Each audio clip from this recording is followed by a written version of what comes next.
મારું નામ તનુજા છે।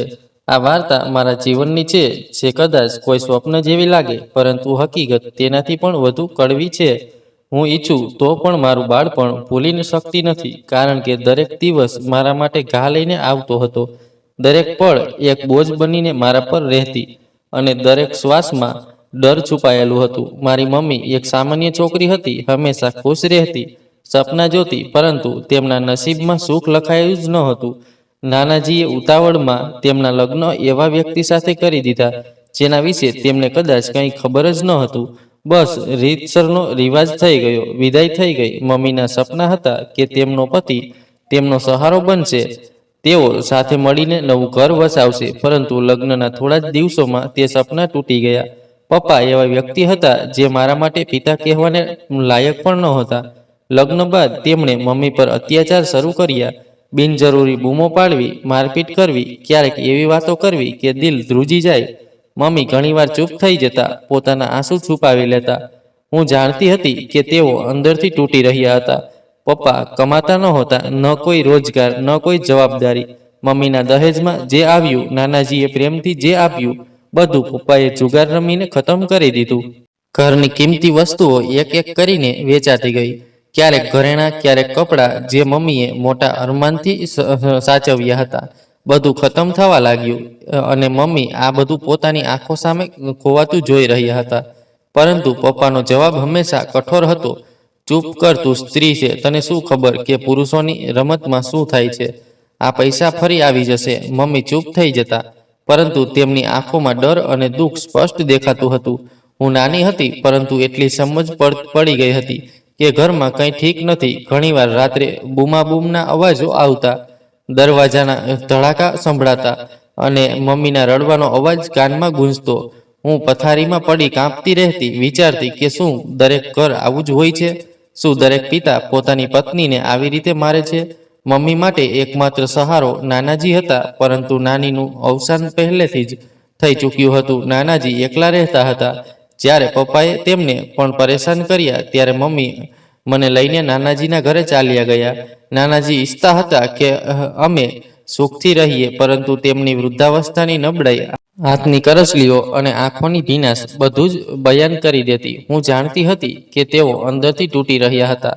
મમ્મી પર થતા અત્યાચાર જોઈ શકતા નહોતા। જ્યારે પણ પપ્પા મમ્મીને મારતા, નાનાજી માત્ર માથું ઝુકાવી લેતા। તેમની આંખો ભીની થઈ જતી, પરંતુ હોઠ પર કોઈ શબ્દ ન આવતો। અંતે એ દિવસ પણ આવ્યો જ્યારે નાનાજી આ દુનિયામાંથી વિદાય થયા। તેઓ અમારો આખરી સહારો હતા। જ્યારે તેમની અર્થી ઉપડી, ત્યારે મને લાગ્યું કે જાણે અમારું આશ્રય પણ અમારી પાસેથી છીનવાઈ ગયું। મમ્મી માટે આ દુઃખ સહન શક્તિની બહાર હતું। તેઓ નાનાજી પાસે જઈને ધ્રુસકે ધ્રુસકે રડ્યા, પપ્પા, હવે હું ક્યાં જાઉં? મારું કોણ છે? હું નાની હતી, પરંતુ એટલી સમજ હતી કે મમ્મી હવે સાવ એકલા થઈ ગયા છે। નાનાજીના અવસાન બાદ ઘરનું વાતાવરણ વધુ ખરાબ થઈ ગયું। મમ્મીના ચહેરા પર ઉદાસી છવાઈ ગઈ। તેઓ દિવસ રાત ચૂપ રહેતા, જાણે જીવનથી કોઈ આશા જ બાકી ન હતી। પપ્પાનું વર્તન વધુ કડવું થતું ગયું। તેમનો દિવસ રાતનો રૂટીન માત્ર નશો અને જુગાર બની ગયો। સવારે ઘરેથી નીકળતા, સાંજે નશાની હાલતમાં પાછા આવતા। ક્યારેક ઘરની નાની રકમ લઈ જતા, ક્યારેક ગુસ્સામાં વસ્તુઓ તોડતા। ઘરમાં સુખની એક પળ પણ બાકી ન હતી।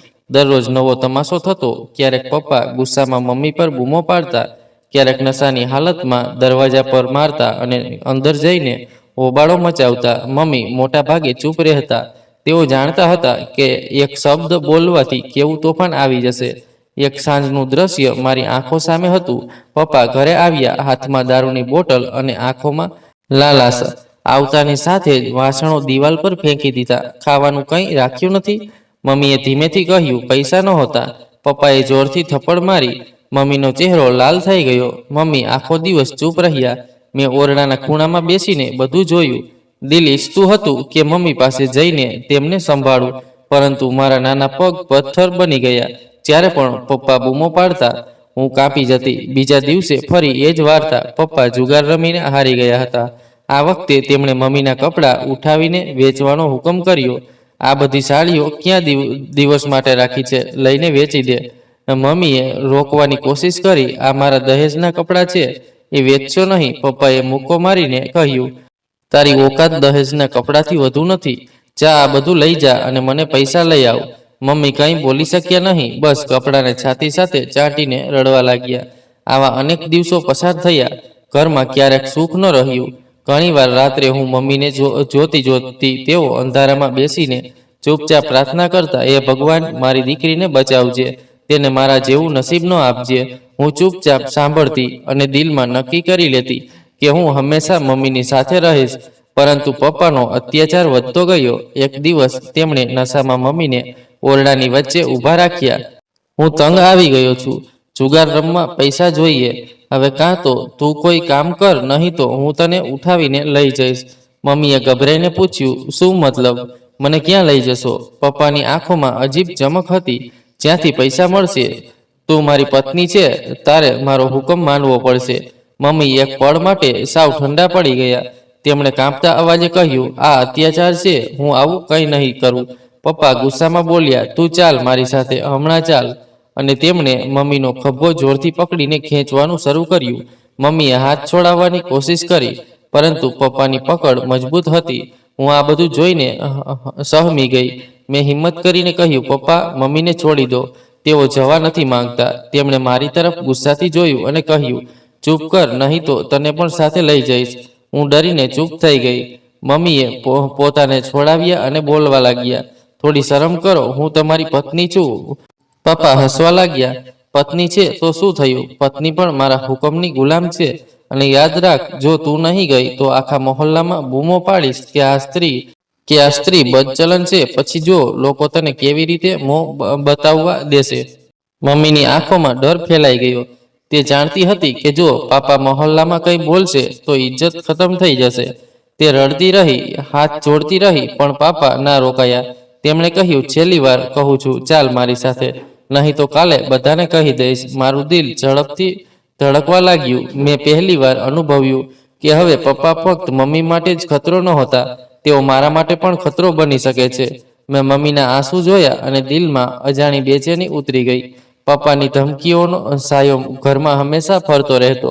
મમ્મી રોજ ચૂપચાપ પોતાના આંસુ ભગવાન સમક્ષ લૂછતી અને પ્રાર્થના કરતી કે કોઈક રીતે આ મુસીબતમાંથી છુટકારો મળે. પણ પપ્પા પોતાની વાતોમાં વધુ બગડતા જતા હતા. તેમની આંખોમાં જુનૂન હતું, લાલચ, જેનાથી તેમનું દિલ પથ્થર બની ગયું હતું. એક રાતે તેઓ નશામાં ઘરે આવ્યા. કમર ઝૂકેલી, જીભ તીખી હતી. પાપાએ દરવાજો ખોલ્યો અને ધડામ કરતા અંદર આવ્યા. જોરથી બોલ્યા, આજે નિર્ણય થઈ જ જશે. યા તો તું મારી સાથે ચાલશે, નહીં તો હું અને તને આખી ગલીમાં બદનામ કરી દઈશ. મમ્મી ગભરાઈ ગઈ. ઉપરવાળાનો વાસ્તો છે, થોડી તો હોશ કરો. મહોલ્લાવાળા શું કહેશે? તમે તમારી પત્નીને આમ બદનામ કરશો? પાપા હસવા લાગ્યા. હા, આજ હું કરીશ. બધાને કહીશ કે તારી હકીકત શું છે. જો કાલ સુધીમાં તારું કોઈ વજૂદ નહીં રહે. મારી આંખો સામે આ બધું થઈ રહ્યું હતું. હું ખૂણામાં ઊભી ડરેલી હતી. મમ્મીના અવાજમાં દર્દ હતું, પણ તેમની હિંમત હજુ બાકી હતી. તેઓ પપ્પા પાસે ગયા. કંઈક વિચારતા હતા, કંઈક કહેવાની કોશિશ કરતા હતા. આ તમારી દીકરી છે, તમારી જ જવાબદારી છે. જો હું બદનામ થઈશ તો આ આખી ઉંમર લોકોના તાણા સાંભળશે. પાપાએ જોરથી તેમનો ખભો પકડી લીધો અને બોલ્યા, એટલે જ કહું છું, મારી સાથે ચાલ, નહીં તો કાલે બધાને કહી દઈશ કે તારી માં શું છે અને તારી દીકરી કોની દીકરી છે. મમ્મીનો રંગ ઉડી ગયો. તેમણે એક પળ માટે મને જોયું, જાણે મને બચાવવાની કોશિશ કરતા હોય. પછી તેઓ ઓરડા તરફ દોડી ગયા અને દરવાજો બંધ કરી દીધો. હું પણ તેમની પાછળ દોડી, પણ તેમણે મને રોકીને ઝડપથી પલંગ નીચે ધકેલી દીધી. ચૂપ રહેજે, બિલકુલ અવાજ ન કાઢજે. તારી સાસનો અવાજ પણ બહાર ન જવો જોઈએ. મમ્મીના લહેકામાં ડર હતો. મેં પલંગ નીચે ઘૂસીને પોતાને સંકેલી લીધું. ત્યાં અંધારું હતું. જૂની વસ્તુઓની બદબુ અને ધૂળથી મારું દમ ઘૂંટાતું હતું. પણ મેં હિંમત ન હારી. મેં બહાર ન જવાની હિંમત રાખી. પણ પાપાનો અવાજ વધુ તેજ થતો જતો હતો. તેઓ દરવાજા પર જોરથી ધક્કા મારતા હતા. શું સમજે છે તું? હું તને શોધી નથી શકતો. મમ્મીએ કાંપતા અવાજે કહ્યું. હું નહીં જાઉં, પપ્પા ગુસ્સામાં બોલ્યા. શું સમજે છે? જો તું નહીં ગઈ તો આ છોકરી બચશે. હું એને પણ શોધી લઈશ.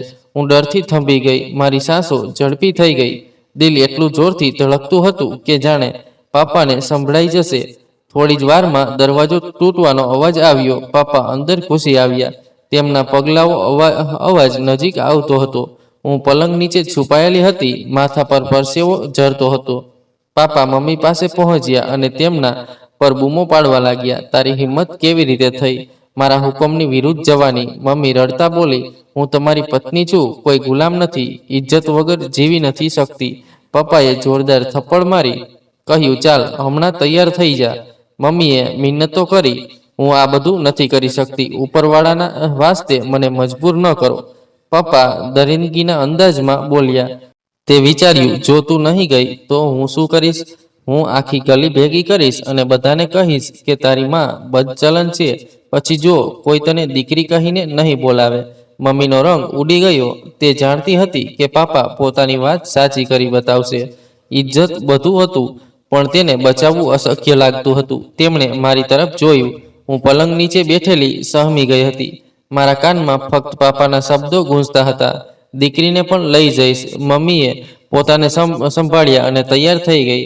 પાપાની મુસ્કાન ડરામણી હતી. તેઓ જોરથી હસવા લાગ્યા અને દરવાજો ખોલી બહાર નીકળી ગયા. મમ્મી એક પળ માટે ત્યાં ઊભી રહી, પછી આંસુ લૂછીને ધીમેથી બેસી ગઈ અને બોલી, બેટા બહાર ન નીકળતી, હું હમણાં પાછી આવીશ. હું કંઈક કહેવા માંગતી હતી, પણ જીભ બંધ થઈ ગઈ. મારી આંખોમાંથી આંસુ વહેતા હતા. દિલ ઈચ્છતું હતું કે હું મમ્મીને રોકું, પણ હું જાણતી હતી કે મારા હાથમાં કંઈ નથી. પાપા મમ્મીનો દુપટ્ટો પકડીને ઘસડતા ઘરની બહાર લઈ ગયા. બાકીના અવાજો અંધારામાં કેદ થઈ ગયા. દરવાજો જોરથી બંધ થયો. ઘરમાં ડર અને શાંતિ ફેલાઈ ગઈ. હું પલંગ નીચે છુપાયેલી રહી. સમય પસાર થતો ગયો. ન જાણે કેટલા કલાકો નીકળી ગયા. બહાર કૂતરા ભસવા લાગ્યા. હવા તેજ થઈ ગઈ, પણ હું ત્યાં જ જડાઈ રહી. મમ્મીની છેલ્લી કોશિશ નિષ્ફળ રહી.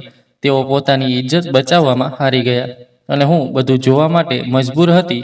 રાત પછી મારું દિલ શાંત ન થયું.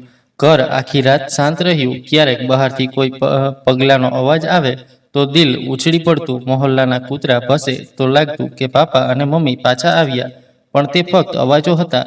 નીંદર દૂર હતી. પાંપણો પણ બંધ ન થઈ. સવારે દરવાજે ખટખટનો અવાજ આવ્યો. દિલ જોરથી ધડકવા લાગ્યું. મેં સાંસ રોકી લીધી. પછી દરવાજો ખુલ્યો.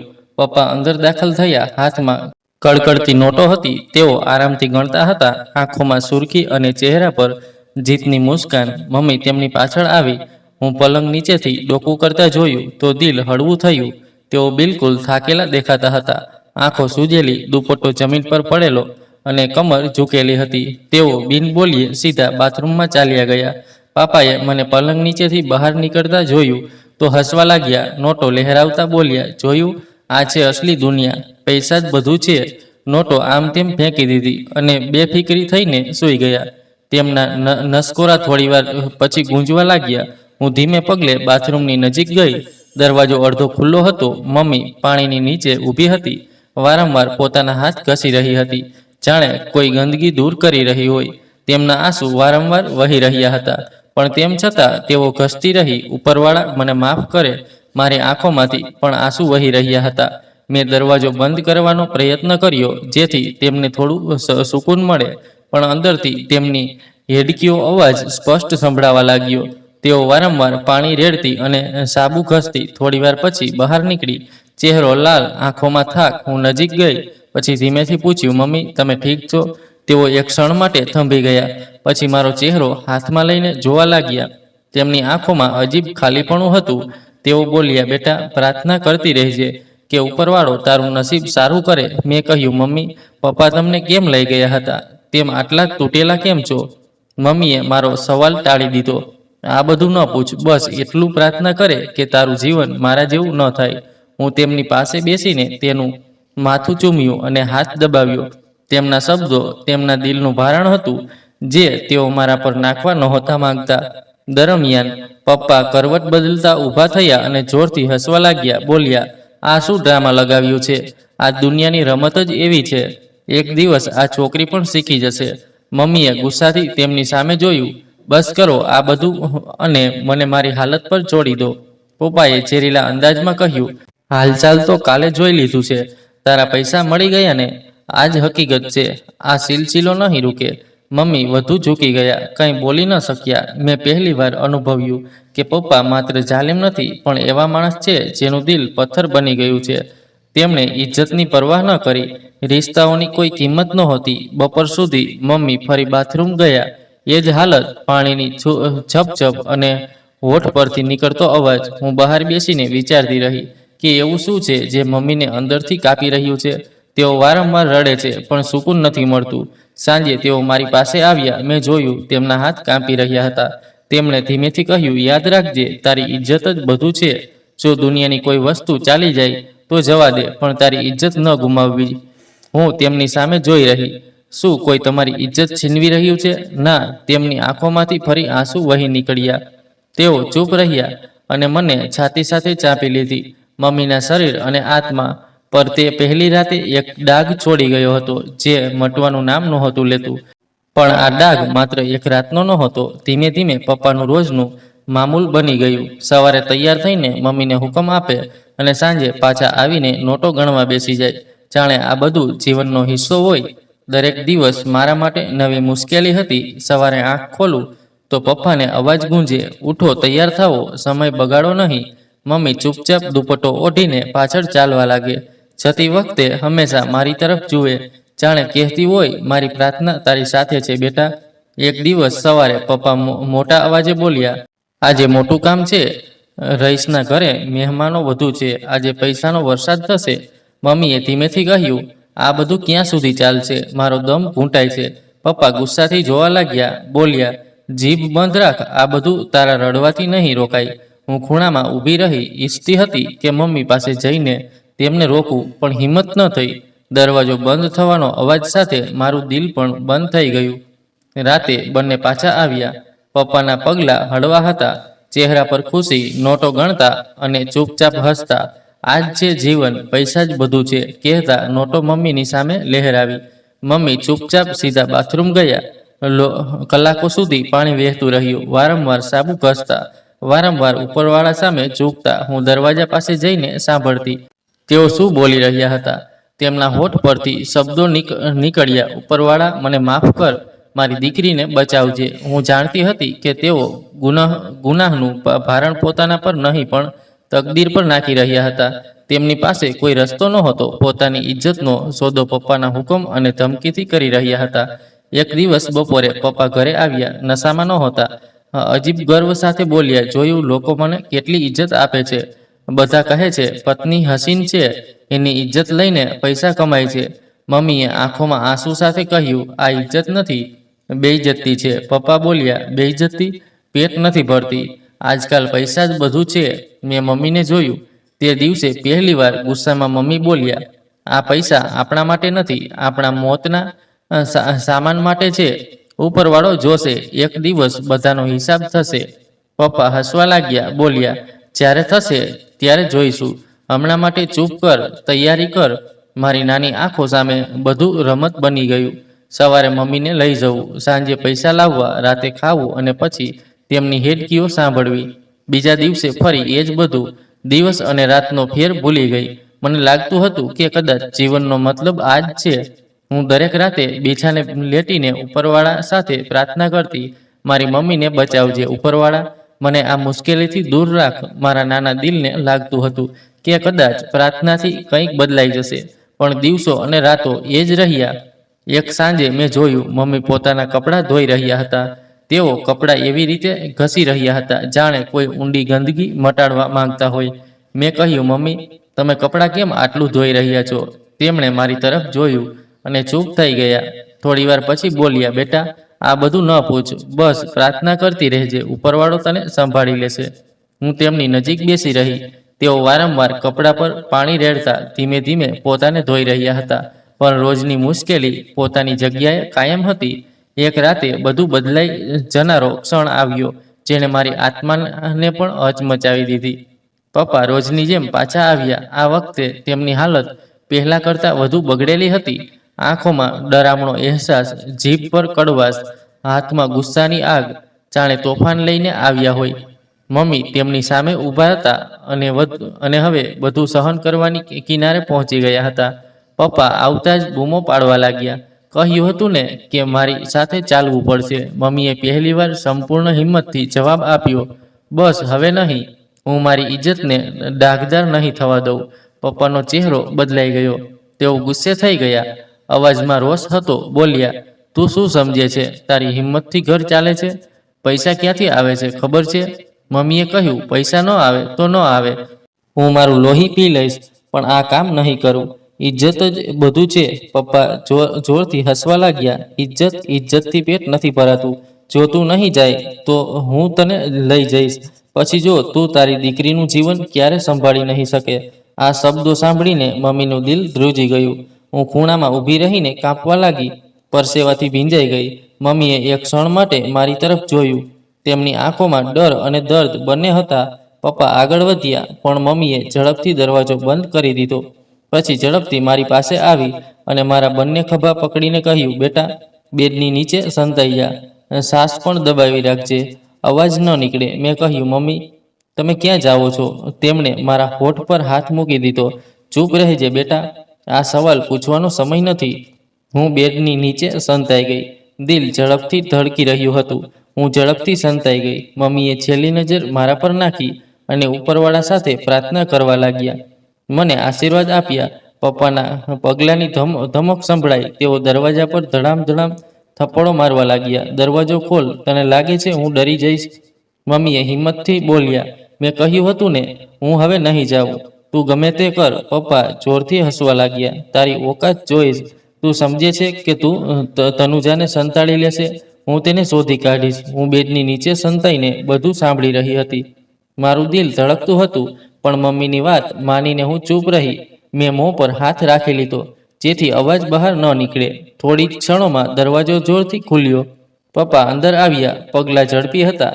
તેઓ સાંજથી મમ્મીની નજીક આવ્યા. બોલ્યા, ક્યાં સંતાડી છે તેને? બોલ, નહીં તો હમણાં મારી નાખીશ. મમ્મીએ હિંમતથી કહ્યું, ક્યાંય નથી. અને યાદ રાખજે, જો મારી દીકરીને હાથ પણ લગાવ્યો તો હું જાન આપી દઈશ, પણ તારા હવાલે નહીં કરું. પપ્પાએ મમ્મીના ગાલ પર થપ્પડ મારી. ઓરડામાં ગુસ્સો ફેલાયો. હું બેડની નીચે સંતાઈને રડી રહી હતી. અવાજ કાઢવાની હિંમત નહોતી. મમ્મીના મોંમાંથી લોહી નીકળ્યું, પણ તેમણે હાર ન માની. મમ્મી રડતા બોલ્યા, ઉપરવાળાની કસમ છે, તનુજાને તારા હવાલે નહીં કરું.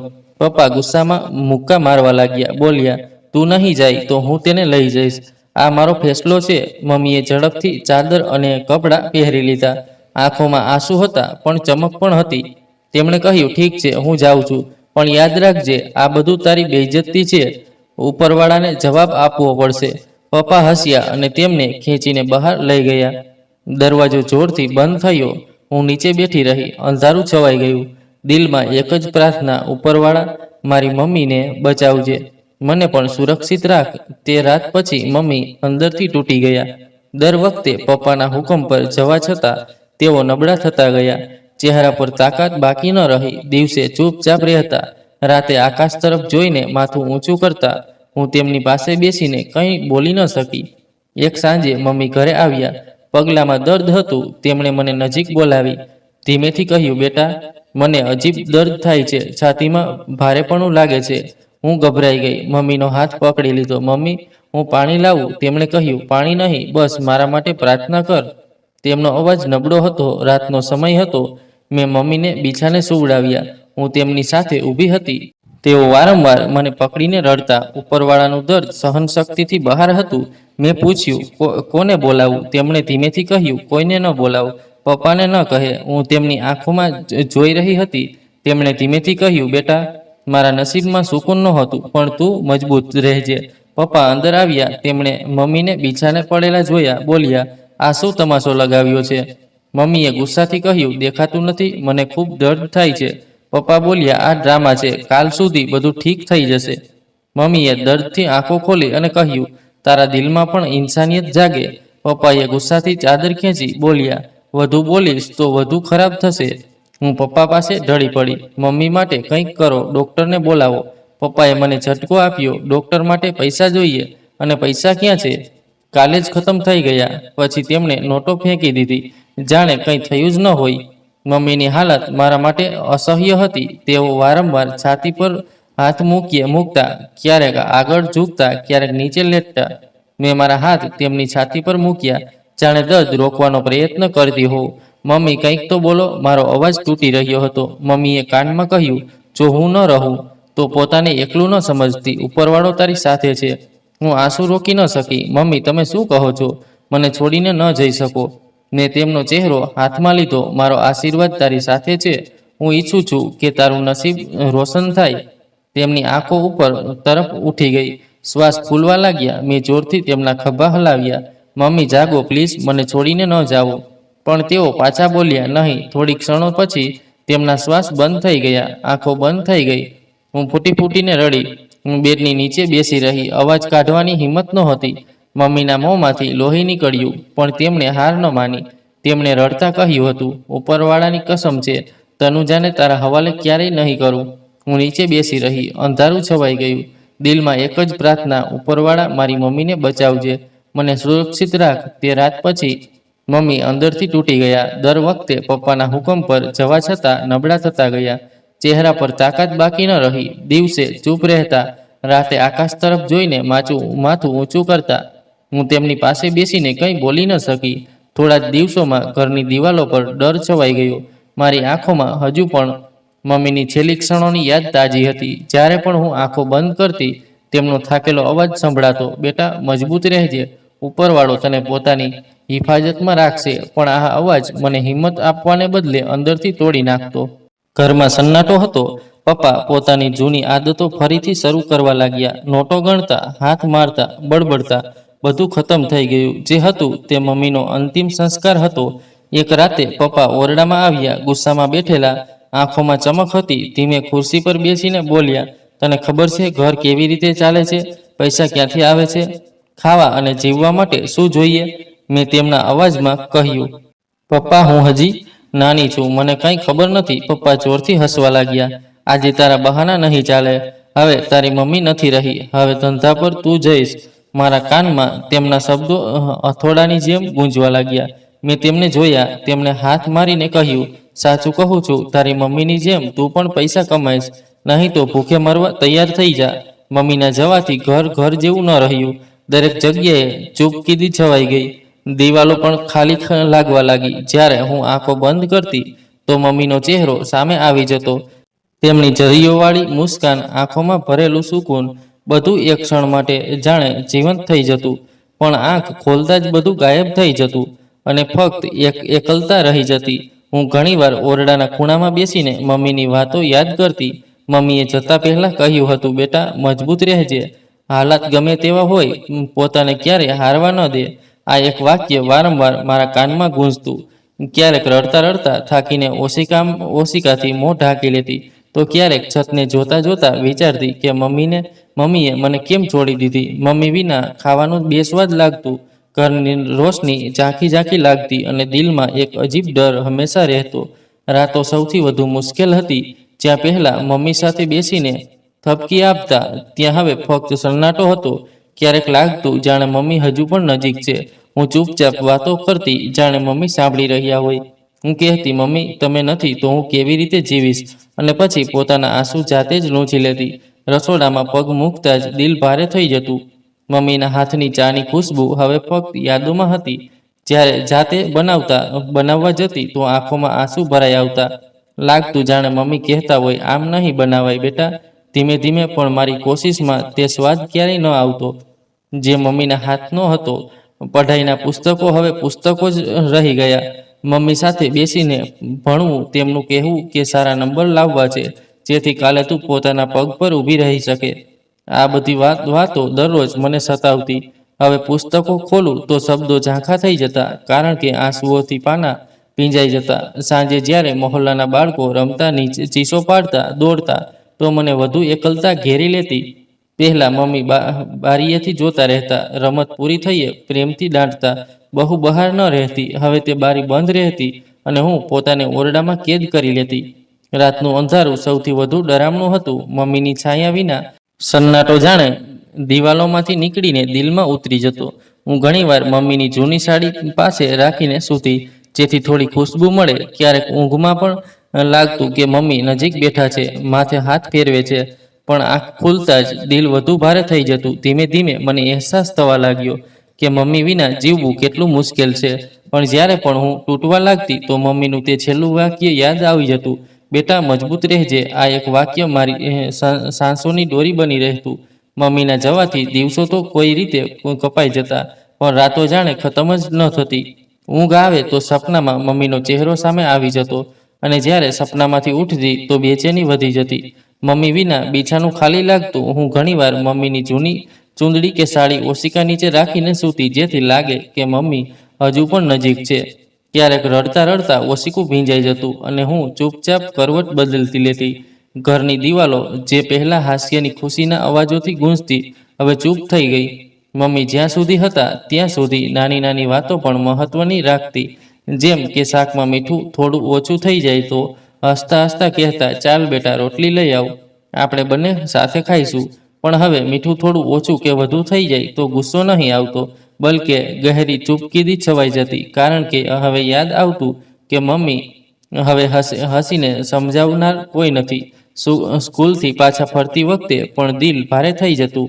પહેલાં મમ્મી દરવાજે ઊભા મળતા, પૂછતા દિવસ કેવો રહ્યો.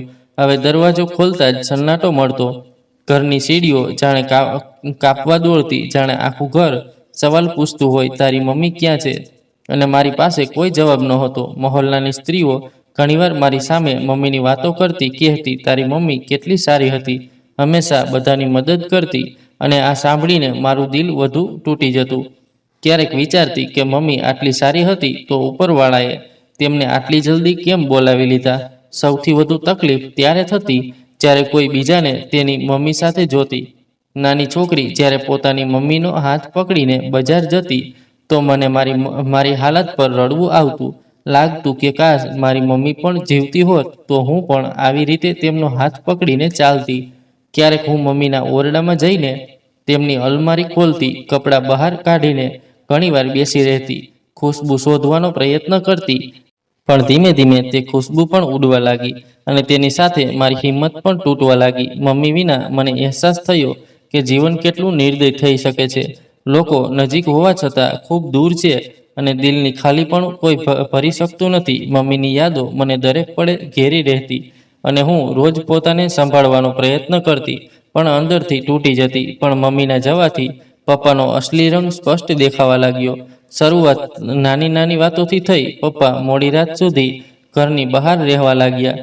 પહેલાં તેઓ કહેતા કે કામ વધુ છે, પણ ધીમે ધીમે મને સમજાવવા લાગ્યું કે આ કામ નથી પણ તેમની બીજી દુનિયા છે. ઘણીવાર હું રાહ જોતી રહેતી, વિચારતી કે પપ્પા આવીને પૂછશે કે મેં ખાધું કે નહીં. પણ જ્યારે તેઓ આવતા તો કાં તો ગુસ્સામાં હોય અથવા નશામાં. મને યાદ છે એકવાર મેં હિંમત કરીને તેમને કહ્યું, પપ્પા તમે આટલી મોડે કેમ આવો છો? તે દિવસે તેમણે મારી તરફ એવું જોયું જાણે મેં કોઈ મોટી ભૂલ કરી હોય. બોલ્યા, પોતાની ઓકાતમાં રહે, મોટાઓને સવાલ કરવું સારું નથી લાગતું. તે લહેકામાં એટલી ઠંડક અને ઉદાસીનતા હતી કે મારું દિલ ડરી ગયું. હું વિચારવા લાગી, શું આજ મારા પપ્પા છે? ધીમે ધીમે તેમનો ગુસ્સો વધવા લાગ્યો. મમ્મીના જવાથી તેમને જાણે રોકનાર કોઈ નહોતું. પૈસાની તંગી તો હતી જ, પણ તેનાથી પણ વધુ તકલીફ એ વાતની હતી કે પપ્પાનું મન હવે ઘરમાં લાગતું જ નહોતું. ઘણીવાર તેઓ મને બિનજરૂરી દાંટતા, કહેતા, તારા લીધે મારું જીવન બોજ બની ગયું છે. તેમના આ શબ્દો સાંભળીને મારો આત્મા કાંપી જતો. ક્યારેક લાગતું કે જો મમ્મી હોત તો કદાચ પપ્પા આવા ન હોત. પણ હવે એ બધું ખતમ થઈ ગયું હતું. પપ્પાની આંખોમાં ન તો તે નરમાઈ હતી, ન તો તે અપનાપણું. હવે તેમની આંખો મને ડરાવવા લાગી. એક બીજી વાત મેં નોંધી, મમ્મીના જવાથી ઘરમાં અજાણ્યા લોકો આવવા લાગ્યા. પપ્પા તેમની સાથે મોડે મોડે સુધી વાતો કરતા અને મને ઓરડામાં બંધ રહેવાનું કહેતા.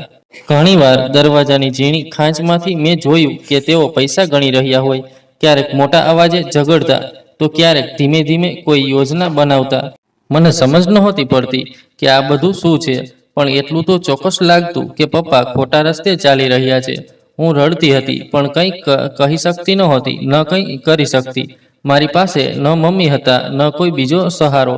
બસ પપ્પાનો ચહેરો દરરોજ વધુ અજાણ્યો થતો જતો હતો. તેઓ હવે મારા પિતા ઓછા અને અજાણ્યા વ્યક્તિ વધુ લાગવા લાગ્યા.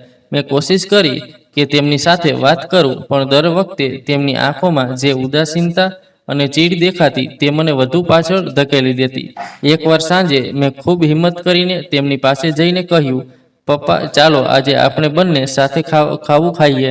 મને આશા હતી કે તેઓ કહેશે, ચાલ બેટા થાળી કાઢ, પણ તેમણે મારી તરફ જોયા વિના કહ્યું, ચા, મને ભૂખ નથી. તે પળે લાગ્યું જાણે મેં કોઈ પથ્થર સાથે વાત કરી હોય. ધીમે ધીમે આ સિલસિલો વધવા લાગ્યો. તેમના શબ્દો મારા માટે ઝેર જેવા બની ગયા. તારી મમ્મીના લીધે જ હું બરબાદ થયો છું અને હવે તું મારા માથે બોજ છે. જ્યારે તેમણે પહેલી વાર આ કહ્યું તો મારું આખું અસ્તિત્વ હચમચી ગયું. હું વિચારવા લાગી કે જો હું સાચે જ બોજ છું તો ઉપરવાળાએ મને કેમ જન્મ આપ્યો. પપ્પા મોડે મોડે ઘરે આવતા અને જ્યારે આવતા તો તેમની ચાલ ડગમગતી, કપડામાંથી અજીબ ગંધ આવતી, કદાચ દારૂની. પણ હું તે સમયે એટલી નાની હતી કે સંપૂર્ણ રીતે સમજી ન શકતી, પણ એટલું તો જાણી ગઈ હતી કે તેઓ પહેલા જેવા માણસ નથી રહ્યા. ક્યારેક તેમનો ગુસ્સો એટલો વધી જતો કે નાની વાતે પણ હાથ ઉપાડી દેતા. પહેલાં તો હું ખૂબ રડતી, પણ પછી મારા આંસુ પણ સુકાવા લાગ્યા. લાગતું કે જેનાથી રડવાનો કોઈ ફાયદો નથી. સૌથી વધુ ડર ત્યારે લાગતો જ્યારે તેમના દોસ્ત જેવા અજાણ્યા લોકો ઘરે આવતા. જાડી જાડી નોટોની ગड्डीઓ ટેબલ પર વેરવિખેર પડેલી હોય. પપ્પા તેના પર ઝૂકીને કોઈ કાગળો પર સહી કરતા. ઘણીવાર તેમની વાતો કાને પડતી. ડીલ, સામાન, ડિલિવરી. મને તો કંઈ સમજ નહોતી પડતી, પણ એટલું તો લાગતું કે આ બધું ઠીક નથી. જ્યારે પણ હું દરવાજા પાસે જઈને સાંભળવાનો પ્રયત્ન કરતી તો પપ્પા અચાનક ગુસ્સાથી બૂમો પાડતા, તારા ઓરડામાં જા, નહીં તો સારું નહીં થાય. મને લાગતું જાણે હું તે જ ઘરમાં પરાઈ થઈ ગઈ છું. દિવાલો તેજ હતી, છત તેજ હતી, પણ માહોલ સંપૂર્ણ બદલાઈ ગયો હતો. ઘર જે ક્યારેક મમ્મીના હાસ્યથી ગૂંજતું, હવે અજાણ્યા અવાજો અને ઝઘડાઓથી ભરાઈ ગયું. રાતે ઊંઘ નહોતી આવતી જ્યાં સુધી પપ્પા ઘરે ન આવે, અને જ્યારે તેઓ આવતા તો તેમનો અવાજ, તેમની ધમકીઓ, તેમના પગલાંની આહટ બધું મને ડરાવી દેતું. ઘણીવાર હું વિચારતી કે કાશ હું પણ મમ્મીની સાથે ચાલી ગઈ હોત. સૌથી દર્દનાક પળ ત્યારે આવી જ્યારે મેં મહોલ્લામાં કોઈ બીજી છોકરીને તેના પિતાની ગોદમાં રમતી જોઈ. તેના પપ્પાએ તેને પ્રેમથી ચોકલેટ આપી અને હસીને કપાળે ચુંબન કર્યું. તે પળે મને લાગ્યું જાણે મારામાં કંઈક તૂટી ગયું. હું ઘરે આવી, મમ્મીની ચૂંદડી માથે રાખી અને રડવા લાગી કે જીવનના અસલી ચહેરાએ મને ખૂબ જલ્દી મોટી કરી દીધી. મેં બાળપણની નિર્દોષતા ગુમાવી દીધી અને અંદરથી ડર અને એકલતા મારો હિસ્સો બની ગયા. ક્યારેક લોકો ગલીના ખૂણે ઊભા રહીને વાતો કરતા અને જેવી હું ત્યાંથી પસાર થતી અચાનક ચૂપ થઈ જતા. મને સમજાઈ જતું કે બધી વાતો પપ્પા વિશે થઈ રહી છે. ઘણીવાર સ્કૂલથી ઘરે પાછા ફરતી વખતે મેં મહોલ્લાની સ્ત્રીઓને મમ્મીનું નામ લેતા સાંભળ્યું. તેઓ કહેતી, બિચારી તનુજાની મમ્મી જો જીવતી હોત તો તનુજાને આ હાલતમાં ક્યારેય ન જોવી પડત. તે સમયે મારું ગળું ભરાઈ આવતું, પણ હું કોઈને કંઈ કહી શકતી નહોતી. પપ્પાની ગુસ્સાવાળી આદતો હવે ઘર સુધી સીમિત નહોતી. ઘણીવાર મહોલ્લામાં પણ તેમનો ઝઘડો થતો. શરાબના નશામાં તેઓ મોટા અવાજે ગાળો બોલતા અને લોકો ઊભા રહીને તમાશો જોતા. હું પડદા પાછળથી આ બધું જોતી અને વિચારતી કે આજ તે પપ્પા છે જેના પર મને ક્યારેક ગર્વ હતો. ઘરની હાલત પણ બગડવા લાગી. પૈસા આવતા તો હતા, પણ તે ક્યારેય ઘરના કામોમાં નહોતા લાગતા. ઘણીવાર હું જોતી કે પપ્પા નોટો ગણીને અલમારીમાં રાખે અને પછી થોડા દિવસોમાં બધું ગાયબ થઈ જતું. ઘરમાં રાશનની પણ તંગી થવા લાગી. ઘણીવાર મારે ભૂખ્યા પેટે સૂવું પડતું. સૌથી વધુ ડર ત્યારે લાગતો જ્યારે રાતે અજાણ્યા માણસો ઘરે આવતા. તેમની આંખોમાં અજીબ ચમક હતી અને તેમના હાથમાં ઘણીવાર કાળા થેલા હતા. હું મારા ઓરડામાં દબાઈ જતી અને કાન બંધ કરી લેતી જેથી તેમની વાતો ન સંભળાય, પણ તેમ છતાં ક્યારેક તેમના શબ્દો તીરની જેમ કાને ભોંકાતા. કન્ટેનર ડીલ પકડાઈ જવાનું રિસ્ક, આ બધું સાંભળીને મારા રૂંવાટા ઊભા થઈ જતા. મને લાગતું જાણે હું કોઈ જાળમાં ફસાઈ ગઈ છું જેમાંથી નીકળવું અશક્ય છે. ઉપરથી પપ્પાનો ગુસ્સો, દિવાલો અને તેમનું ખોટું કામ. આ બધાની વચ્ચે હું રોજ મમ્મીની તસવીર જોઈને પોતાને સમજાવવાનો પ્રયત્ન કરતી કે બધું ઠીક થઈ જશે, પણ અંદરથી મને પણ ખબર હતી કે કંઈ ઠીક નથી અને કંઈ જ ઠીક થવાનું નથી. ક્યારેક હું વિચારતી કે જો મેં કોઈની મદદ માંગી તો શું થશે, પણ પછી પપ્પાનો ચહેરો આંખો સામે આવી જતો, તેમનો ગુસ્સો, તેમની ધમકીઓ, અને હું ચૂપ થઈ જતી. રાતો મારા માટે સૌથી મોટી સજા હતી. દરેક આહટ પર લાગતું કે કદાચ આજે પોલીસ દરવાજો તોડીને અંદર આવશે અને મારું બધું ખતમ થઈ જશે. ક્યારેક વિચારતી કે જો આવું થયું તો શું હું પણ જેલમાં જઈશ, કારણ કે હું તે જ પપ્પાની દીકરી છું. પપ્પાની દુનિયા અને મારી દુનિયા સંપૂર્ણ અલગ થઈ ગઈ હતી. પણ મજબૂરી એ હતી કે હું ઈચ્છું તો પણ તેનાથી દૂર ન જઈ શકતી. મમ્મીના જવાથી તેઓ જ બચ્યા હતા અને તેમણે જ મને સૌથી વધુ એકલી કરી દીધી હતી. મને યાદ છે તે રાત જ્યારે મેં પહેલીવાર મારી કોપીમાં લખવાનું શરૂ કર્યું. બહાર વરસાદ પડતો હતો અને લાઇટ પણ ગઈ હતી. હું મારા ઓરડાના ખૂણામાં નાની મીણબત્તી પ્રગટાવીને બેઠી હતી. તે સમયે દિલ એટલું ભરેલું હતું કે જો કંઈ ન લખું તો કદાચ ફાટી જાઉં. મેં પેન ઉપાડી અને મમ્મીની યાદથી શરૂઆત કરી. લખ્યું કે મને તેમની કેટલીક ખોટ લાગે છે, કેવી રીતે તેઓ મારું રક્ષણ કરતા. જો આજે જીવતા હોત તો. પછી ધીમે ધીમે મેં પપ્પા વિશે લખવાનું શરૂ કર્યું. લખ્યું કે તેઓ કેવી રીતે બદલાઈ ગયા. તેમનો ગુસ્સો મને તોડી રહ્યો છે અને હું રોજ ડરના સાયામાં જીવું છું. દરેક લાઈન લખતી વખતે આંખોમાંથી આંસુ ટપકતા રહ્યા, પણ સાથે મને થોડું હળવું પણ લાગવા લાગ્યું, જાણે કોઈ ભાર ધીમે ધીમે ઉતરી રહ્યું હોય. આ કોપી મારી હમદર્દ બની ગઈ. હું કોઈની સાથે ખુલીને વાત નહોતી કરી શકતી, પણ આ કોપીમાં બધું કહી શકતી. ધીમે ધીમે આ મારી આદત બની ગઈ. રોજ રાતે સૂતા પહેલા હું મારી ડાયરીમાં લખતી. નાની હોય કે મોટો ડર, બધું તેમાં નોંધતી. ઘણીવાર તેમાં મેં મારા સપના પણ લખ્યું કે એક દિવસ મારું જીવન બદલાઈ જશે. હું પઢી લખીને કંઈક બનીશ અને મમ્મીનું નામ રોશન કરીશ. પણ સૌથી મોટો ડર એ હતો કે ક્યાંક પપ્પા મારી કોપી ન જોઈ લે. એટલે હું તેને હંમેશા ઓશિકા નીચે તે પુસ્તકોની વચ્ચે સંતાડી રાખતી. જેમ જેમ પાના ભરાતા ગયા તેમ તેમ મને લાગતું કે હું મારા દર્દ પર થોડું થોડું કાબુ મેળવી રહી છું. ક્યારેક કોપી લખતી વખતે મને અરહાનનો વિચાર પણ આવતો. તે મહોલ્લામાં રહેતો એક છોકરો હતો જે હંમેશા બધાની મદદ કરતો. ઘણીવાર મેં જોયું કે જ્યારે હું સ્કૂલથી પાછી ફરતી હતી તો તે દૂર ઊભો રહીને મને જોતો.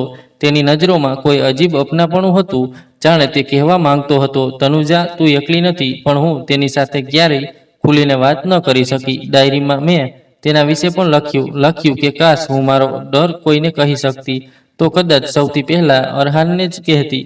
મારા માટે આ કોપી માત્ર કાગળ નહોતી, તે મારો અવાજ હતો જેને કોઈ સાંભળી ન શકતું, પણ હું જાતે અનુભવી શકતી. ક્યારેક જ્યારે હું ડાયરી લખતી તો લાગતું જાણે મમ્મી મારી સામે બેઠા હોય અને હું તેમની સાથે બધું કહી રહી છું.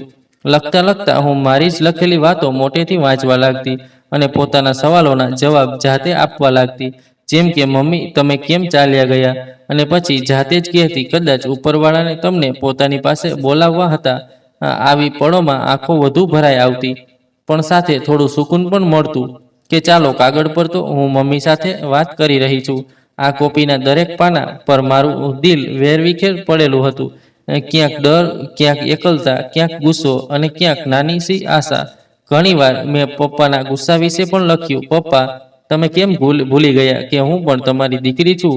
મમ્મી ચાલ્યા ગયા તો શું હું તમારા માટે બોજ બની ગઈ? આ લખીને હું ઘણીવાર રડતી, પછી પાનું બંધ કરીને ઓશિકામાં ચહેરો સંતાડી દેતી. ક્યારેક આ કોપી મને એટલી હિંમત આપતી કે બીજા દિવસે સ્કૂલમાં થોડી મુસ્કાન દેખાઈ શકતી. બીજા લોકો વિચારતા કે તનુજા ઠીક છે, પણ સાચું એ હતું કે તે નાની મુસ્કાન પણ મારી ડાયરીની ભેટ હતી. એકવાર તો મેં તેમાં મારા સપનાનો આખો નકશો બનાવ્યો. લખ્યું કે હું શિક્ષક બનીશ, બાળકોને ભણાવીશ, જેથી કોઈ બીજા બાળકે મારી જેમ દર્દ ન સહેવું પડે. તે પાનું લખતી વખતે પહેલીવાર લાગ્યું કે મારું જીવન ફક્ત દર્દથી ભરેલું નથી, તેમાં એક મકસદ પણ હોઈ શકે છે. પણ સૌથી અજીબ વાત એ હતી કે જ્યારે પણ હું ડાયરીના અરહાનનું નામ લખતી તો મારો હાથ કાંપવા લાગતો. હું ડરતી કે ક્યાંક કોઈ પાનું પપ્પાના હાથમાં ન આવી જાય તો તેઓ મને ખોટી ન સમજે. એટલે હું અરહાનનું નામ ક્યારેક પૂરું ન લખતી, બસ ઈ લખીને છોડી દેતી, જાણે હું જાણતી હતી કે તે કોણ છે. રાત્રે જ્યારે બધા સૂઈ જતા, હું ધીમેથી મારી કોપી ખોલતી અને ક્યારેક તેમાં મમ્મીની જૂની તસવીર રાખીને વાતો કરતી. હું કહેતી, મમ્મી, તમે જોઈ રહ્યા છો ને, હું કેટલી કોશિશ કરી રહી છું સાંભળવાની. અને તસવીરને સ્પર્શ કરીને એવું રડતી જાણે તેઓ મને ગળે લગાડી લેશે. ધીમે ધીમે આ મારી આદત બની ગઈ કે જ્યારે પણ દિલમાં તોફાન ઉઠતું, હું કોપીમાં લખીને તેને કાગળ પર ઉતારી દેતી. અને સાચું કહું, જો આ ડાયરી ન હોત તો કદાચ હું અત્યાર સુધી તૂટીને ખતમ થઈ ગઈ હોત. ધીમે ધીમે આ કોપી મારી સૌથી મોટી સહેલી બની ગઈ. જ્યારે પણ હું લખતી તો લાગતું જાણે કોઈ ચૂપચાપ મને સાંભળી રહ્યું છે, મારા આંસુઓને સમજી રહ્યું છે. ઘણીવાર કોપીના પાના ભીના થઈ જતા કારણ કે આંસુઓ ટપકીને શાહી ફેલાવી લેતા. તે ઝાંખી લખાણમાં પણ મને મારો જ ચહેરો દેખાતો. તૂટેલો વેર વિખેર. એકવાર મેં લખ્યું હતું, મમ્મી બધા કહે છે કે સમય દરેક ઘા ભરી દે છે, પણ મારો ઘા કેમ નથી ભરાતો? હું રોજ હસવાની કોશિશ કરું છું, પણ અંદરથી લાગે છે જાણે હું ફક્ત નાટક કરી રહી છું. શું તમે સાચે મને ઉપરથી જોઈ શકો છો? જો હા, તો પ્લીઝ મારા માટે પ્રાર્થના કરો. આ લખતા લખતા હું ઘણીવાર સિસકી જઈ, જાણે મમ્મી ચૂપચાપ સાંભળી રહ્યા હોય. ક્યારેક હું કોપીમાં ગુસ્સાથી લખી દેતી, પપ્પા તમે કેમ આવા થઈ ગયા? કેમ નથી સમજતા કે મને તમારી જરૂર છે? કેમ દરેક નાની વાતે દાંટો છો? અને તરત જ આગલી લાઈનમાં જાતે લખતી, કદાચ તેઓ પણ મમ્મીને યાદ કરતા હશે, પણ તેઓ બતાવતા નથી. એવું લાગતું જાણે કોપીની અંદર જે તનુજા બેઠી હોય તે એક તૂટેલી છે અને એક સમજદાર, અને એ બંને મળીને મને સંભાળે છે. ધીમે ધીમે મારી ડાયરીમાં મારા સપનાઓએ પણ જગ્યા લેવાનું શરૂ કર્યું. એક દિવસ મેં આખું પાનું રંગબેરંગી પેનથી લખ્યું કે હું મોટી થઈને મારા માટે એક નાનું ઘર બનાવીશ, જેમાં એક બગીચો હશે. તે બગીચામાં મમ્મીની યાદમાં ગુલાબના છોડ રોપીશ. દરરોજ સવારે ઉઠીને તેમને પાણી આપીશ અને એવું લાગશે જાણે હું મમ્મીને મળવા આવ્યો હોઉં. આ સપનું લખતા લખતા પહેલીવાર મારા હોઠ પર હળવી મુસ્કાન આવી. મારી ડાયરી મારી ગવાહી હતી. તેમાં મારું દર્દ હતું, મારો ગુસ્સો હતો, મારી નિર્દોષ પ્રાર્થનાઓ હતી અને મારી નાની આશાઓ પણ હતી. પણ સૌથી મહત્વની વાત એ હતી કે તે ડાયરીમાં મેં પહેલીવાર મારી જાતનો અવાજ શોધ્યો. મને લાગ્યું કે હું ફક્ત હાલાતનો શિકાર નથી, પણ જો હું ઈચ્છું તો લડી શકું છું. અને હા, મારી એક વિચિત્ર આદત બની ગઈ હતી. જ્યારે પણ હું કંઈ લખતી તો અંતે હંમેશા ભગવાનનું નામ લખતી. ગુસ્સામાં હોઉં કે તૂટેલા દિલથી, દરેક પાના પર મેં ઉપરવાળાને પુકાર્યો. કદાચ આ જ કારણે મારા અંદર સંપૂર્ણ અંધકાર નહોતો છવાયો. જ્યારે મારું જીવન દરેક બાજુથી અંધકારમય લાગવા લાગ્યું હતું, ત્યારે કદાચ ઉપરવાળાએ મારી પ્રાર્થના સાંભળી લીધી. ઈહાનની હાજરી ધીમે ધીમે મારા જીવનમાં આવવા લાગી. તે મારા પપ્પાના દોસ્તનો દીકરો હતો, ઉંમરમાં મારાથી મોટો. પણ વિચિત્ર વાત એ હતી કે જ્યારે પણ તે ઘરે આવતો તો ઘરનો સન્નાટો થોડો તૂટી જતો હતો. તેની વાતો ખૂબ સરળ અને નરમ હતી. મોટેથી બોલવું તેને પસંદ નહોતું. તે હંમેશા ધીમે ધીમે બોલતો અને સામેવાળાની વાત ધ્યાનથી સાંભળતો. શરૂઆતમાં હું તેની સાથે ખૂબ ખચકાતી હતી, કારણ કે બાળપણથી મને શીખવવામાં આવ્યું હતું કે છોકરીઓએ અજાણ્યા પુરુષો સાથે ઓછું બોલવું જોઈએ. પણ ઈહાનનો અંદાજ કંઈક અલગ હતો. જ્યારે પણ તે મને જોતો તો એવું મુસ્કુરાતો જાણે હું દુનિયાની સૌથી મહત્વની વ્યક્તિ હોઉં. તેની મુસ્કાનમાં ન કોઈ દેખાવ હતો, ન કોઈ બોજ, જે મને મમ્મીની નજીક હોવાનો અહેસાસ આપતો.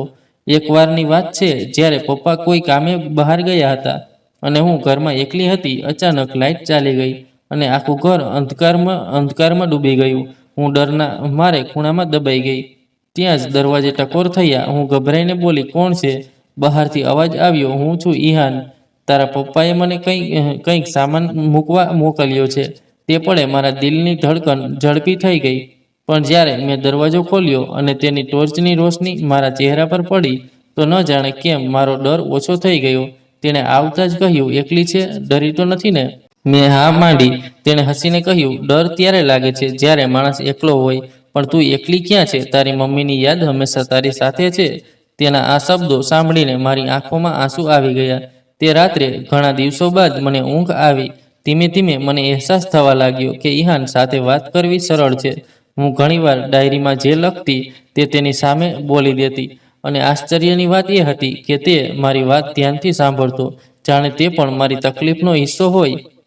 તે મને વારંવાર કહેતો, તનુજા, માણસની અસલી તાકાત તેની અંદર હોય છે. હાલાત ગમે તેટલા ખરાબ હોય, જો દિલ મજબૂત હોય તો જીવન ક્યારેય હારી શકતું નથી. તેની આ વાતો મારા તૂટેલા દિલ પર મલમની જેમ લાગતી. હું જાણતી હતી કે ઈહાન હવે મારા માટે ફક્ત પપ્પાના દોસ્તનો દીકરો નથી રહ્યો. તે મારી જિંદગીના તે સન્નાટામાં એક હળવી રોશની બની ગયો હતો, જે હું ગુમાવી ચૂકી હતી. ધીમે ધીમે મને અહેસાસ થવા લાગ્યો કે ઈહાનની હાજરી મારા માટે એક રાહત જેવી છે. જ્યારે તે ઘરે આવતો તો એક વિચિત્ર સુકૂનનો અહેસાસ થતો. નહીં તો ઘરની દિવાલો જાણે મારું ગળું દબાવતી હતી, પણ જેવી તેનો અવાજ કાને પડતો કે તેના પગલાંની આહટ સંભળાતી, લાગતું કે કોઈ તો છે જે મારી હાલાતને સમજી શકે છે. ઘણીવાર હું પોતાને રોકવા માંગતી કે તેની સાથે ખુલીને વાત ન કરું. આખરે તે પપ્પાના દોસ્તનો દીકરો છે, પણ દિલ ક્યાં માને છે? જ્યારે તે સામે બેસતો તો મન થતું કે અંદર દબાયેલી બધી વાતો કહી દઉં, કદાચ એટલે કે તેની આંખોમાં એ અપનાપણું દેખાતું જે ક્યાંક ખોવાઈ ગયું હતું. એક દિવસ સ્કૂલથી પાછા ફરતી વખતે મારું દિલ ખૂબ ભારે લાગતું હતું. મહોલ્લાની કેટલીક સ્ત્રીઓએ ફરીથી મમ્મીની વાતો શરૂ કરી અને મારું દિલ ભારે થઈ ગયું. ઘરે પહોંચી તો પપ્પા પોતાના ગુસ્સામાં હતા. હું રડી પણ ન શકી. પણ તે જ વખતે ઈહાન આવ્યો અને તેણે ફક્ત એટલું જ કહ્યું, ઠીક છે ને તનુજા? અને હું ત્યાં જ તૂટી પડી. મને લાગ્યું જાણે કોઈએ મારું દર્દ ઓળખી લીધું. હું તેની સામે રડી પડી અને વિચિત્ર એ હતું કે મને શરમ ન આવી. તેણે વધુ કંઈ ન કહ્યું, બસ ચૂપચાપ બેઠો રહ્યો. પણ તેની એ ચૂપકીદી પણ જાણે મને સહારો આપી રહી હતી. પહેલીવાર લાગ્યું કે કોઈ તો છે જે મારા આંસુઓને સહન કરી શકે છે, નહીં તો બધા દાંટતા કે તું કેમ રડે છે. હું જાણતી હતી કે કદાચ તે મને પૂરેપૂરી સમજી ન શકે, પણ તેની નજીક હોવું જ મારા માટે ઘણું હતું. ધીમે ધીમે હું નોંધવા લાગી કે જ્યારે પણ તે ઘરે આવે હું થોડી ખુશ થઈ જતી. હું રાહ જોતી કે પપ્પા તેને કોઈ કામે બોલાવે અને હું તેને જોઈ શકું. ઘણીવાર હું પોતાને ઠપકાતી કે તનુજા પાગલ ન બન, આખરે તે પપ્પાના દોસ્તનો દીકરો છે. પણ દિલ કહેતું કે આ આકર્ષણને અવગણવું મુશ્કેલ છે. રાત્રે જ્યારે હું મમ્મીની યાદમાં કરવટો બદલતી તો ઘણીવાર ઈહાનના શબ્દો કાને ગૂંજતા. તે બહુ ઓછું બોલતો, પણ જે બોલતો તેમાં એક વિચિત્ર ઊંડાણ હતું. કદાચ એટલે જ હું ઈચ્છું તો પણ તેના વિશે વિચારવાનું બંધ ન કરી શકતી. મને ડર પણ લાગતો કે આ બધું ખોટું તો નથી ને? પણ એકલતામાં તે એકલો હોવાનો ડર હોય. પણ ઈહાનની હાજરીથી ધીમે ધીમે મારા જીવનમાં એક નવી રોશની દેખાઈ. એક દિવસ હું ઓરડામાંથી બહાર નીકળી અને બરામદામાં આવી તો જોયું કે પપ્પા અને ઈહાન ખૂબ ધીમેથી વાતો કરી રહ્યા હતા. મને શું ખબર નહોતી કે હું નજીક ઊભી છું. પપ્પા કહી રહ્યા હતા, કામ તો બરાબર ચાલે છે ને? ક્યાંક તનુજાને ખબર નથી લાગતી? આ સાંભળીને મારા પગ નીચેથી જમીન સરકી ખસકી ગઈ. મને સમજ નહોતી પડતી કે આ કેવી વાતો થઈ રહી છે અને મારું કામ કેમ લેવામાં આવ્યું છે. હું ઈચ્છતી હોત તો તે સમયે બહાર જઈને પૂછી શકતી, પણ મારું દિલ ધડકતું હતું. મેં ચૂપચાપ પોતાને ઓરડામાં બંધ કરી લીધી. તે રાત્રે ઊંઘ બિલકુલ ન આવી. વારંવાર એ જ વાતો કાને ગૂંજતી રહી. ક્યાંક તનુજાને ખબર નથી લાગતી. આ મારા માટે ખૂબ ભારે હતું. બીજા દિવસે મેં ઈહાનને જોવાની હિંમત ન કરી. જ્યારે તે સામે આવ્યો તો પહેલીવાર તેની તરફ જોઈને મારા દિલમાં વિશ્વાસ કરતાં વધુ સવાલો ઊભા થયા. હું વિચારતી રહી કે શું તે ખરેખર મારો સહારો છે કે પછી પપ્પાનો હિસ્સો છે જે મને કોઈ ઝાડમાં ફસાવી રહ્યો છે. તેની આંખોમાં હજુ પણ એ જ નરમાઈ હતી, પણ હવે મને તેમાં ડર દેખાવા લાગ્યો. ડર એ વાતનો કે ક્યાંક તે મારી સાથે કંઈક છુપાવતો નથી. ઘણીવાર લાગ્યું કે પૂછી લઉં, પણ મારી જીભ જાણે ચપટાઈ ગઈ. મારું મન કહેતું કે બધું જૂઠું છે, પણ દિલ કહેતું કે જો આ સાચું હશે તો હું સંપૂર્ણ રીતે તૂટી જઈશ. ધીમે ધીમે હું તેની દરેક હરકત પર ધ્યાન આપવા લાગી. તે ક્યારે આવે છે, કોની સાથે વાત કરે છે, પપ્પા સાથેની તેની વાતો કેટલો સમય ચાલે છે, અને જ્યારે તે મારી સામે બેસતો તો આંખો ચોરાઈ જતી. તે દિવસ પછી મારું દિલ ક્યારેક શાંતિથી નથી રહ્યું. જ્યારે ઈહાન હસતો ત્યારે લાગતું કે બધું સાચું છે, પણ જેમ જ પપ્પાની વાતો યાદ આવતી ત્યારે બધું જૂઠું લાગવા લાગતું. હું પણ ખરેખર શું છે તે સમજી નહોતી શકતી. રાત્રે જ્યારે બધા સૂઈ જાય ત્યારે હું ચૂપકે ઊભી થઈને દરવાજા પાછળ ઊભી રહેતી. પપ્પા અને ઈહાનના ધીમા અવાજ સાંભળાતા. થોડા શબ્દો સ્પષ્ટ ન આવે, પણ જેટલું સાંભળાય તે જ મારા માટે ઝેર બનતું. વખત આવી ગયો છે, હવે ન કહે. એને વિશ્વાસ કરવો જ પડશે. આ ટુકડા સાંભળીને હું ડરથી ધ્રુજી જતી. મારી અંદર બે લડાઈ ચાલી રહી હતી. એક તરફ મારું દિલ કહેતું, ઈહાન ખરેખર મારો છે, એ મારી તકલીફ સમજે છે અને મને એકલી નથી છોડતો. પણ બીજી તરફ મગજ કહેતું કે જો એ સાચો હોત તો પાપા સાથે આટલી છુપી વાતો કેમ કરે. ઘણીવાર મન થતું કે સીધું જઈને પૂછી લઉં કે આખરે રાજ શું છે, પણ જેમ જ એની આંખોમાં જોઉં મારી હિંમત જવાબ આપી દેતી. એની નજરો એટલી સાચી લાગતી કે સવાલ ગળામાં જ અટકી જતો. સાચું કહું તો હું રડવા લાગતી હતી. માના જવાબ પછી મારી અંદર જે ખાલીપણું હતું તે ઈહાને થોડું ઘણું ભર્યું. જો એ જૂઠો નીકળે તો હું બિલકુલ તૂટી જઈશ. કદાચ પછી જીવવાનું પણ મન નહીં થાય. દિવસે જ્યારે એ નજીક આવે તો લાગે કે બધું ઠીક છે અને હું એના પર ભરોસો કરી લઉં. પણ રાત્રે એ જ શક મારા કાનમાં ગૂંજતો અને મારી ઊંઘ લઈ લેતો. હવે મારી હાલત એવી હતી જાણે હું મારી જાત સાથે લડતી હતી. પ્રેમ અને શંકા શક બને સાથે વધતા જતા હતા અને એ જ સૌથી મોટો દુઃખ હતો. જો ઈહાન ખરેખર દગો આપતો હોય તો હું પહેલા જ દિવસથી એની થઈ ચૂકી હતી. મને લાગે કે કદાચ પાપા અને ઈહાનની રમત ચાલી રહી છે, પણ સાચું એ છે કે અસલી પરીક્ષા હવે શરૂ થઈ હતી. એક રાત કંઈક એવું થયું જેણે મારી સાંસ રોકી દીધી. પાપા અને ઈહાન આંગણામાં બેસીને ધીમે ધીમે વાર્તો કરતા હતા. હું ચૂપચાપ પડદા પાછળ ઊભી હતી. પાપાએ કહ્યું, હવે વખત આવી ગયો છે, તારે સાફ કહેવું પડશે, નહીં તો છોકરી તારી પાસેથી નીકળી જશે. આ સાંભળીને મારા ધબકારા વધી ગયા. હું ડરથી કાંપતી હતી કે હવે ઈહાન શું કહેશે. એણે થોડીવાર ચૂપ રહીને કહ્યું, હું એને ગુમાવવા નથી માંગતો. જો મેં સાચું કહી દીધું તો એ મને નફરત કરશે. એની આ વાત સાંભળીને મારું દિલ એક ક્ષણ માટે પીગળી ગયું. મારી અંદર તોફાન મચી ગયું. શું ખરેખર ઈહાન મને ફક્ત પોતાના માટે જ ઈચ્છે છે કે એના દિલમાં મારા માટે ખરેખર કોઈ જગ્યા બની ગઈ છે? તે રાતે હું દેર સુધી કરવટો બદલતી રહી, પોતાને કહેતી, તનુજા, તારે મજબૂત થવું પડશે. જો એ ખરેખર તારો છે તો એક દિવસ બધું સામે આવી જશે. પણ ડર એ જ હતો ક્યાંક એવું ન થાય કે જેના પર હું ભરોસો કરું છું. બીજા દિવસે મેં નક્કી કર્યું કે હવે ઈહાનની પરીક્ષાનો વખત છે. જો એના દિલમાં થોડી પણ સચ્ચાઈ હશે તો સામે આવી જશે. તેથી મેં એનાથી દૂરી બનાવવાનું શરૂ કર્યું. જ્યારે એ નજીક આવે તો હું બહાનું બનાવી લેતી, એ વાતોમાં રૂખાપણું રાખતી. હું જોવા માંગતી હતી કે એની નિયત કેટલી ઊંડી છે. અને સાચું કહું તો જ્યારે મેં આ બધું શરૂ કર્યું તો એના ચહેરા પર બેચેની સ્પષ્ટ દેખાવા લાગી. એ વારંવાર પૂછતો, શું થયું તનુજા, તું મારાથી દૂર કેમ જાય છે?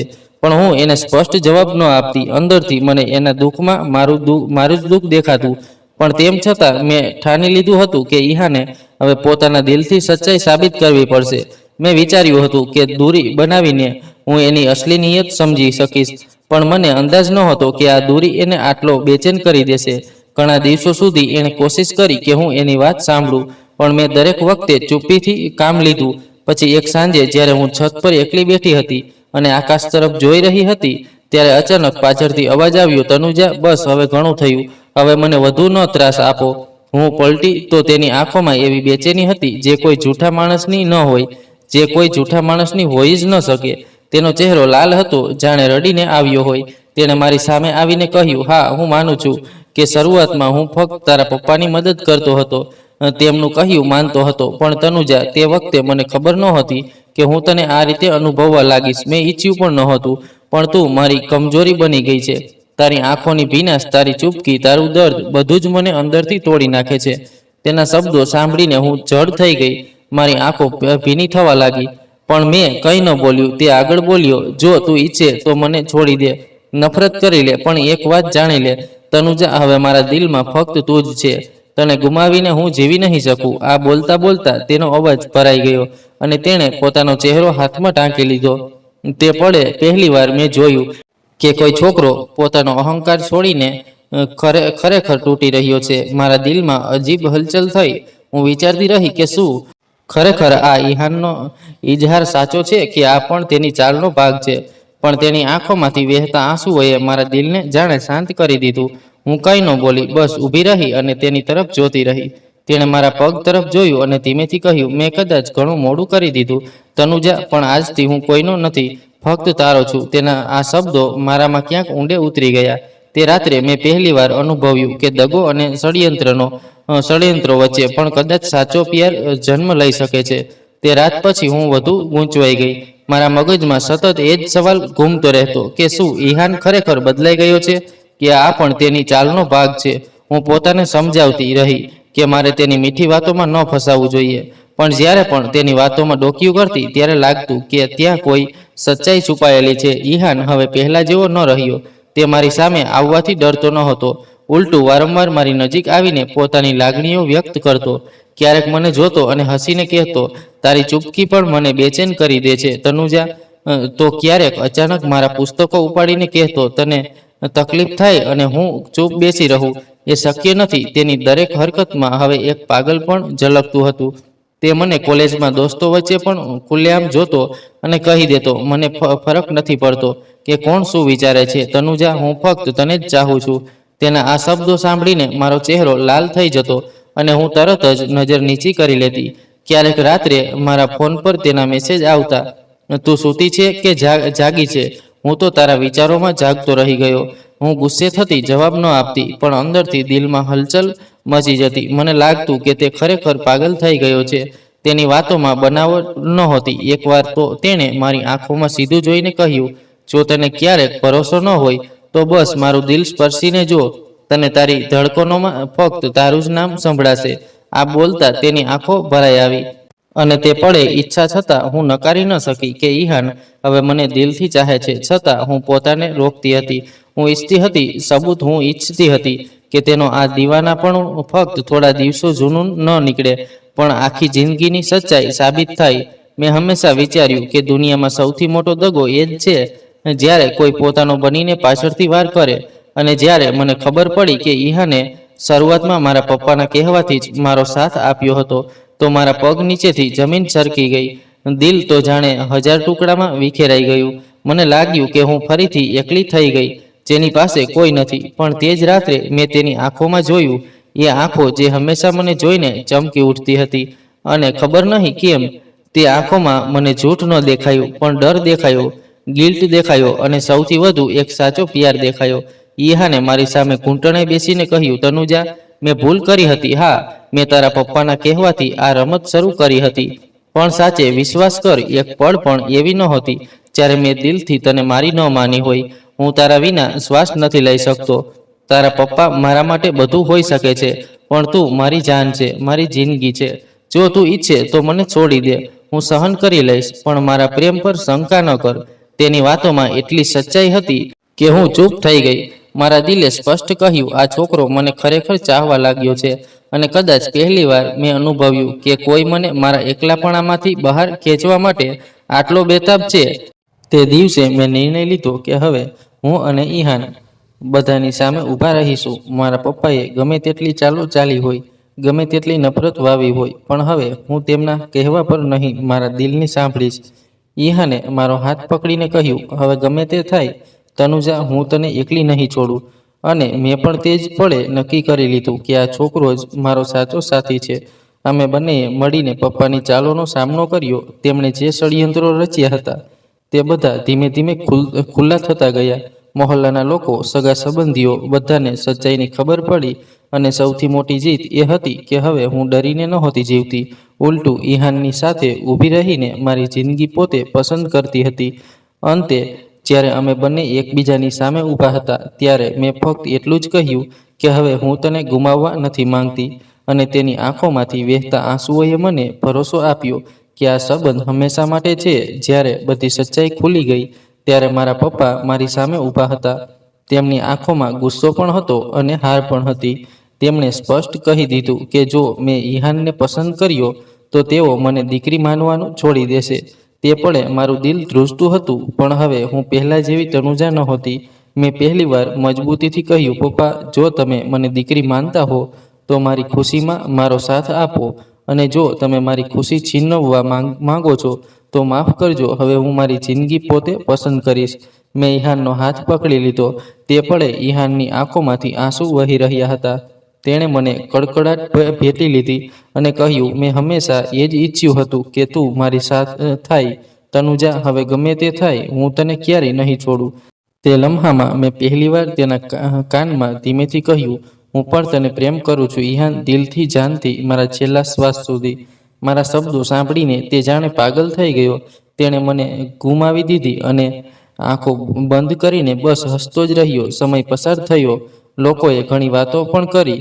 અમે ડરી રહ્યા. આખરે એ દિવસ પણ આવ્યો જ્યારે અમે બંને એકબીજાની સામે મંડપમાં બેઠા હતા.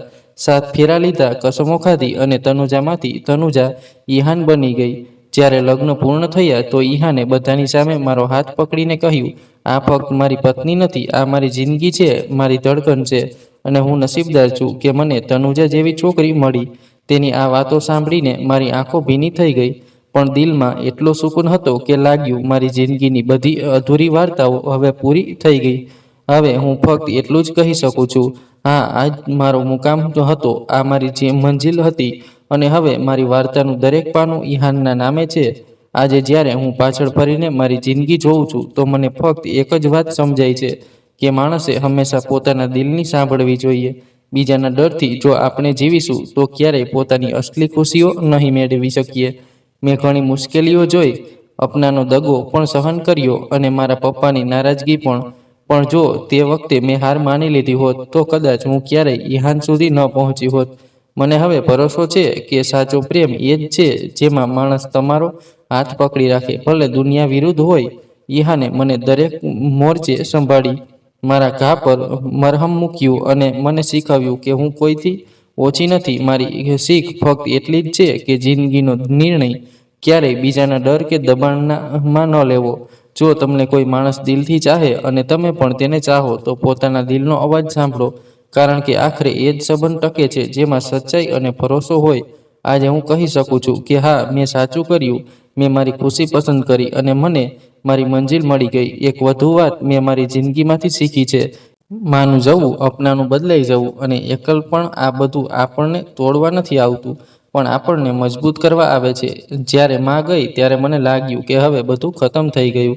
પછી જ્યારે પપ્પાનો અસલી ચહેરો સામે આવ્યો તો લાગ્યું કે દુનિયામાં હવે કોઈ આપણું નથી રહ્યું.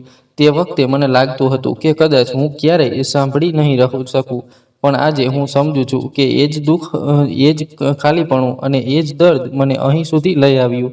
જો આ બધું ન થયું હોત તો કદાચ હું ઈહાન જેવા સાચા માણસને ક્યારેય ઓળખી ન શકી હોત. તો મારી શીખ એ છે કે જિંદગીમાં જ્યારે પણ મોટું તોફાન આવે તો સમજી લેવું કે તે તોફાન પછી તમને નવી મંજિલ મળવાની છે. ક્યારેક ઉપરવાળો આપણી પાસેથી કંઈક છીનવીને એવું આપે છે જે આપણી આત્માને સુકૂન આપે. મને લાગે છે કે જો માં હોત તો તે પણ એ જ કહેત કે બેટા રડ નહીં, જે ખોવાઈ ગયું તેને છોડી દે, કારણ કે જે મળી રહ્યું છે એ તારી કિસ્મતનું સૌથી મોટું તોહફો છે. આજે હું ભરોસાથી કહું છું કે દરેક દર્દ કોઈક મોટી ખુશીનો રસ્તો હોય છે. બસ આપણે સબર રાખતા આવડવું જોઈએ. ઈહાન મારી કમજોરી નહીં, મારી હિંમત બની ગયો અને મેં સમજી લીધું કે જ્યારે પ્રેમ સાચો હોય તો તેને મેળવવાથી વધુ તેને નિભાવવું જરૂરી હોય છે. મારી તૂટેલી જિંદગીનો દરેક ટુકડો આજે તેના પ્રેમે જોડી દીધો અને હવે હું અધૂરી નથી પણ પૂરી છું. દોસ્તો, આશા છે કે તમને અમારી વાર્તા ગમી હશે. જો વાર્તા ગમી હોય તો વિડીયોને લાઇક કરો, ચેનલ પર નવા છો તો ચેનલને સબસ્ક્રાઈબ કરો અને હા, નોટિફિકેશન બેલને જરૂર દબાવો જેથી આગળનું અપડેટ તમને સૌથી પહેલા મળે. આભાર.